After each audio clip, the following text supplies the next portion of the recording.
was about 14 years old. I was babysitting for a police officer and his wife. The police officer was on duty that night, and I can't really remember where the wife was going, but nonetheless, they hired me to babysit. I had never been to their house before, and I remember when I got there, how creepy this house had seemed. It was an old house down in Walled Lake, Michigan, and I can remember the house did not have modern heat ducts. Instead, there were registers in the floor in the upstairs that you could peer through clear to the downstairs living area.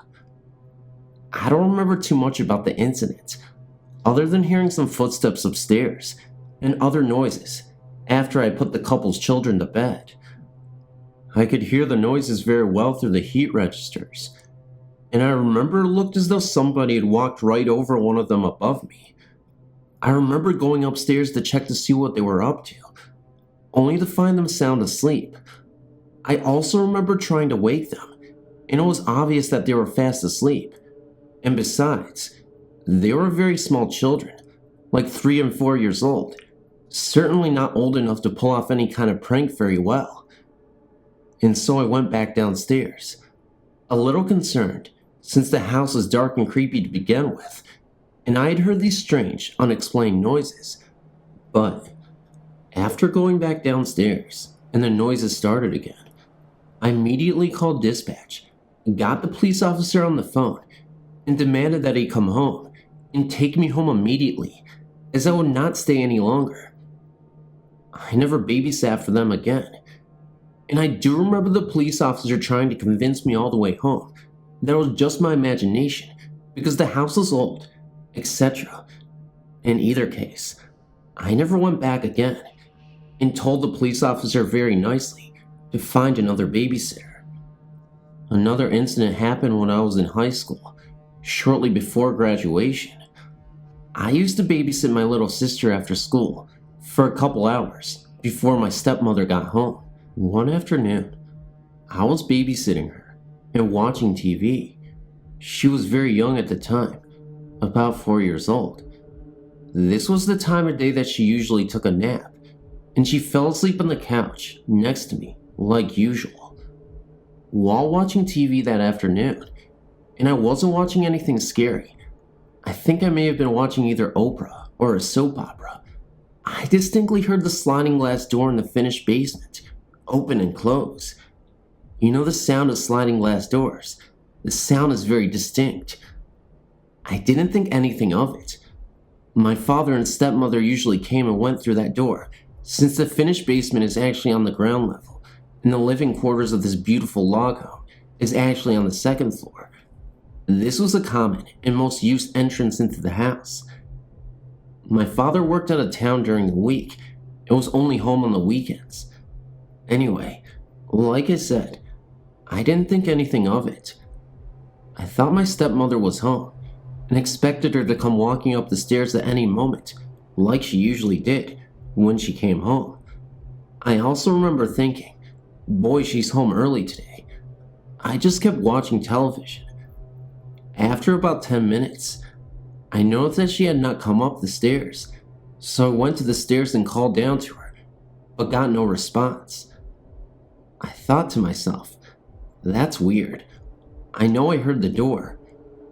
Then I heard what sounded like somebody downstairs, so I called again, and nothing. So I peered out the kitchen window and looked down into the driveway, and her car was not there. I got scared at that point. I thought to myself, oh no, not again, remembering other incidents while babysitting. And I ran to the telephone to try to call her at work. The phone was dead. I absolutely freaked out at this point. I grabbed my little sister, who was still fast asleep, threw her little winter coat on. It was the middle of winter time. Grabbed the biggest butcher knife I could find, and ran out the front door. I ran down the deck steps and into my dad's old pickup truck in the driveway. I locked the doors and just sat there in total terror. I didn't know what to do. There was no doubt in my mind that somebody was in the house, and I stared at the house for what seemed like forever. until my stepmother got home. Of course, she couldn't understand why I was so hysterical, and what on earth I was doing outside in the pickup truck in the middle of the dead winter with a butcher knife of all things. Anyway, she checked the sliding glass door to the basement. It was locked. There seemed to be nobody in the house, and if it were a real person in the house, there was no way they could have escaped unseen by me as I sat in the old pickup truck. I remember how scared I was. The house is in the woods, and back then, there wasn't another house closer than about 80 acres away. By the way, the first thing my stepmother did when she got home and investigated my claim was to check the telephone, which was working fine. Oh well. I know she thought I absolutely lost my rocker that afternoon, but I know better. She still laughs and teases me about it whenever it is brought up now. My little sister, who is now 20 years old, doesn't remember a thing. At the same home, during the same time in my life, shortly before high school graduation, I experienced the strangest things each night in my bedroom. After everybody went to sleep, these strange things occurred for at least several weeks. I would fall asleep, but awaken around 1 to 2 a.m. in the morning because my bed would be shaking. Now, I just want to clarify that this log home is not old or anything. It was only about 10 years old at the time, and was very, very beautiful. I had a beautiful bedroom with pretty pink carpeting. There was nothing really creepy or scary about this house, nor the woods that it was situated in. However, every night like clockwork, for several weeks, I would awaken to feel my bed shaking uncontrollably, and I would throw the covers over my head and just shake in total fear. Then it would stop. I would fall back asleep, and by morning, I would think it was just a dream. Except, after a while, I started realizing that it was no dream. It was really happening. And I can remember one night yelling, "Stop it, go away." And that was the end of it. It never happened again. And after what happened in the earlier story I just told, I never spoke to my parents about it. The only person in the world that I told was my boyfriend, who also happens to be my husband of 14 years. He is convinced that I am sensitive to spiritual things. As I said in my last letter, because of the experiences I've had in my life, like those said about above, and the actual ghost I saw, that I spoke about in my earlier email, I'm so very much interested in ghost hunting. My husband would have no part of it, so when it comes to this stuff, I'm on my own, but I just don't know where to start. I guess there is a part of me that wants to do this, so that I don't feel like I'm crazy. Also because of the so many unanswered biblical questions that I have, that I somehow feel like if I do this, I might feel more resolved in my beliefs. On the other hand, it could prove to be even more confusing. Who knows? If you have any suggestions about how to go about doing this secretly, I can't let anyone in the community I live know what I'm up to. I'm a business owner and a local politician, and I don't need people thinking I'm nuts. I would appreciate any advice you would give me. Thanks so much.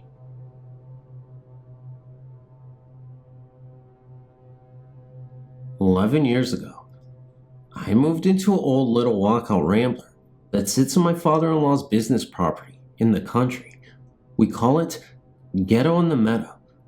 Don't get me wrong, it's okay, but tiny, and at that time, needed some repairs that have since been done. It had at one time been moved to the country by the man that had lived there for many years in the house, until he died in the hospital. His name was Myron. I had to move my king-size waterbed in the unfinished basement, because that's the only place that was big enough for the bed. My boyfriend refused to sleep downstairs, because when we were downstairs, we could hear footsteps above us, going back and forth. One night, we fell asleep on the floor, watching TV on the main floor.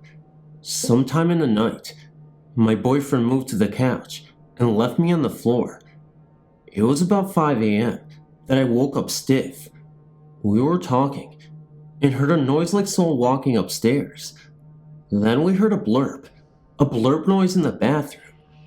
I jokingly told my boyfriend that it was Myron and he had to go to the bathroom.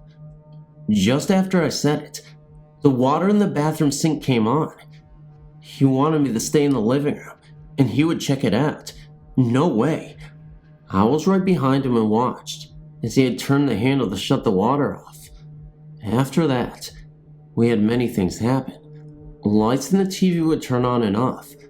A broom in the basement would get knocked over, and I smelled pipe smoke in the living room once, and perfume in the kitchen several times. Our beagle would stare up at the ceiling, as if watching something by where you get up to the attic. Many times, my boyfriend would get his gun and go looking around the house because we would hear strange things. He got a double waterbed that would fit in one of the 2 small bedrooms. After that, we'd hear a lot of noise in the basement by a workbench. We lived in the house for 5 years. My mom couldn't believe that we would stay there, but it was pretty much harmless stuff, and it wasn't like it was happening every night. Just when we started to feel like maybe we imagined what happened, something else would go on.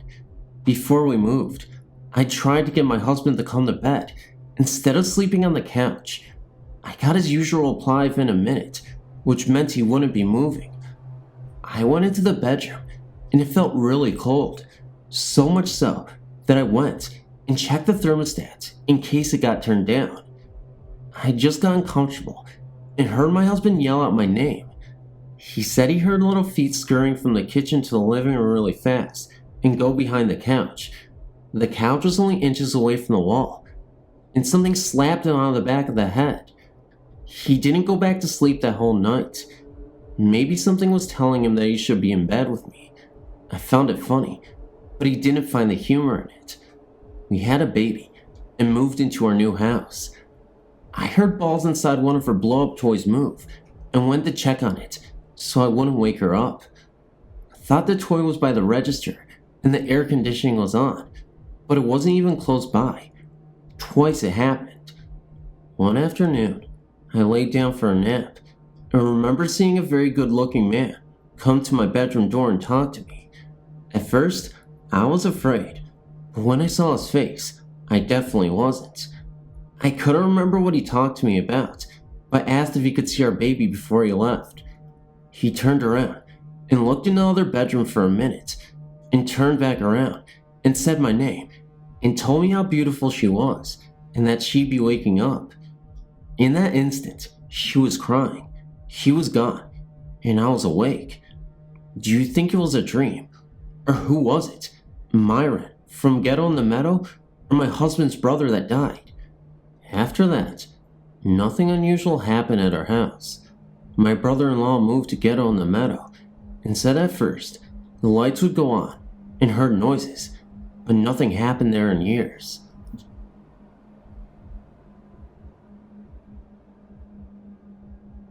This is my experience with a haunted house.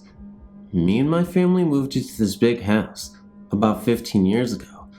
I had 2 small daughters and my husband at the time. The first night there, I was alone and had just put my kids to sleep upstairs and was just laying down myself when I heard someone in the kitchen. It sounded like they were going through the drawers frantically, looking for something. Well, I was terrified, as I knew that my husband wasn't there.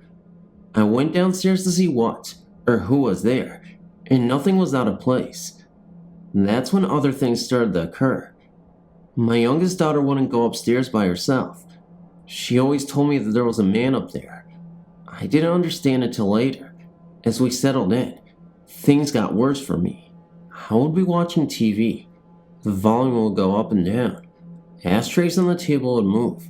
The drapes would sway when the windows weren't open. I was bathing one time in the downstairs bathroom and felt something touch my shoulder. It felt very cold. I had things of mine stolen, and I'd never gotten it back. One night, I was just dozing off, and I felt the covers being pulled off of me. This really scared me, but I tried not to think about it the next day. I was cleaning the stairs, and a very deep voice said, "Hey you," right beside me. The hair stood up on my neck. That night, at 2 a.m., someone came running up the stairs, stopping at the top. Of course, I saw nothing there. My husband told me that he awoke one night, and there was a very tall man standing in the corner of our room, dressed in black, just watching us. The next day, my oldest daughter told me that a woman who was dressed like a nurse carrying a tray came out of her closet, walking towards her. She had a name tag, but it wasn't legible. It scared her pretty bad. One morning, I was down in the basement doing laundry, and I hated to go down there. When I got this terrible feeling, I tried to ignore it, but it got worse. The hairs on my neck were tingling. I knew that something was coming up behind me, but I couldn't move. Then it was like someone stomped on the cement floor. It was so weird, because the floor vibrated. I was so scared that I threw my laundry and ran up the stairs.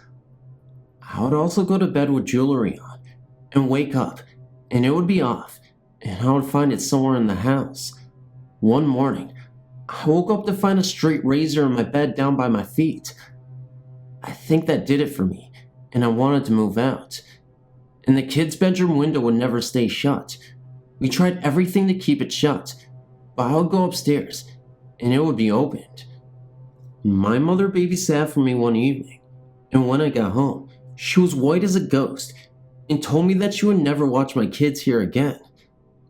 We also had a dog that we kept tied in the corner of the yard, right by the area of the basement that scared me the most, and I saw him digging, and didn't think anything of it until I returned, and saw that he dug a hole waist deep, and was still trying to dig. His paws were bleeding, and he was foaming at the mouth. I had to pull him out of there. It was horrible. He finally moved out, and for a long time, my daughter was afraid that the man was going to follow us. I looked up the history of the house, and found out that it was built in the 1800s. That was all that I could find out. The house is still there. I drive by it sometimes, and wonder if the people who live there now have any problems.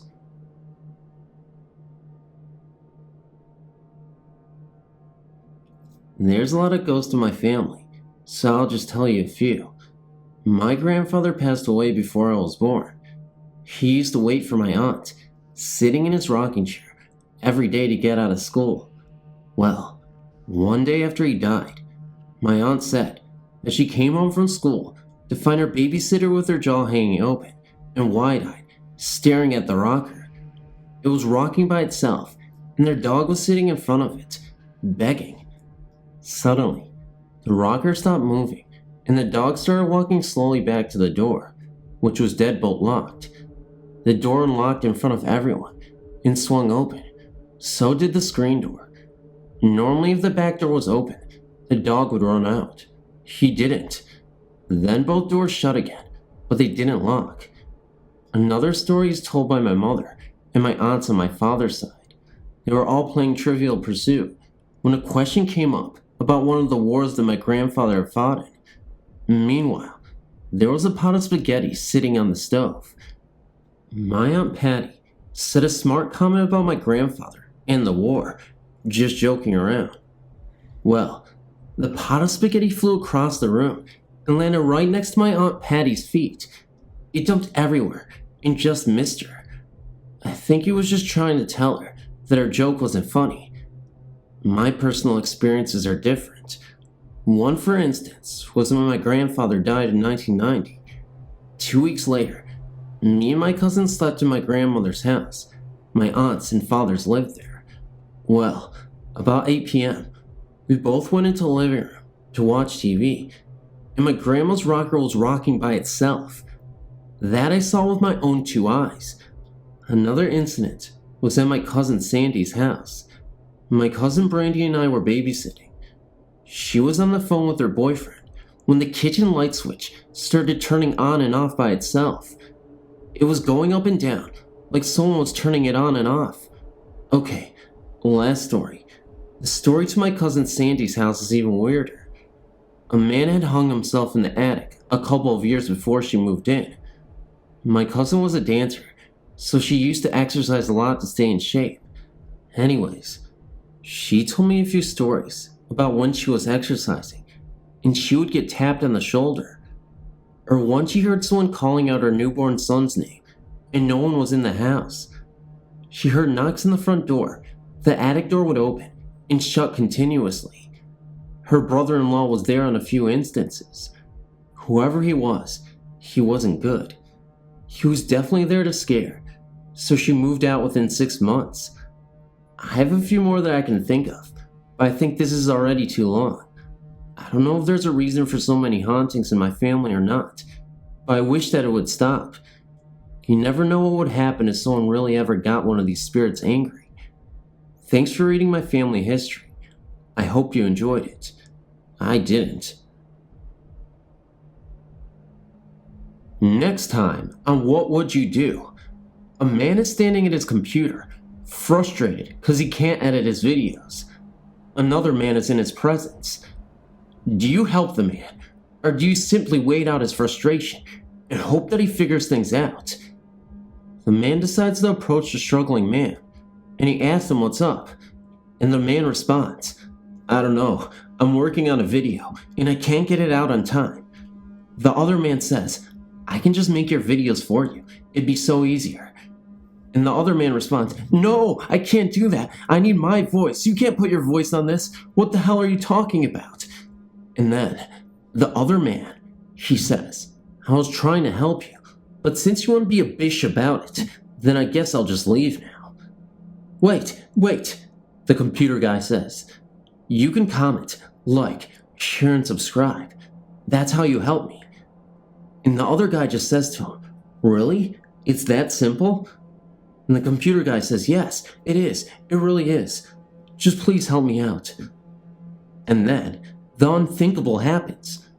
A guy recording this whole situation comes in and tells him that his name is John and that he wanted to film people's reactions to how a struggling man on the computer would be in a situation and if anybody would help him at all. So the other man is so relieved.